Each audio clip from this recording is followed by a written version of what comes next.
एक छोटा खूबसूरत गांव हरे भरे खेतों और एक बहती नदी से घिरा हुआ। ये गांव अपनी निकटता और समृद्ध परंपराओं के लिए जाना जाता है। मुख्य पात्र आदिति एक उत्साही 17 वर्षीय लड़की जो अपने गांव से परे सपने देखती है। वह अपनी जिज्ञासा, दयालुता और प्रकृति के प्रति गहरे प्रेम के लिए जानी जाती है। कहानी, सपने और आकांक्षाएं। आदिति एक शिक्षिका बनने का सपना देखती है। वह अक्सर बड़े पीपल के पेड़ के नीचे शाम को किताबें पढ़ती है, जो एक यात्रा करने वाले पुस्तकालय से उधार ली गई होती है। उसके माता पिता, जो पारंपरिक किसान हैं, उसके सपनों को प्रोत्साहित करते हैं, लेकिन उसकी चिंताओं में भी शामिल हैं। गांव की चुनौतियां। गांव में सूखे और शिक्षा की कमी जैसी चुनौतियों का सामना करना पड़ता है।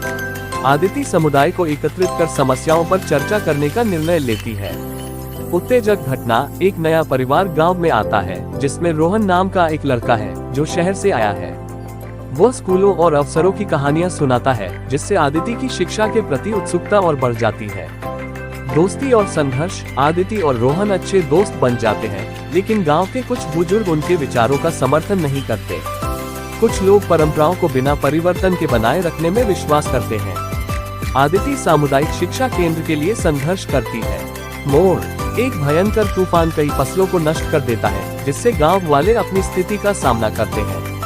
आदिति अपने दोस्तों और परिवार को एकजुट करती है, जिससे समुदाय की ताकत और शिक्षा की आवश्यकता का महत्व सामने आता है।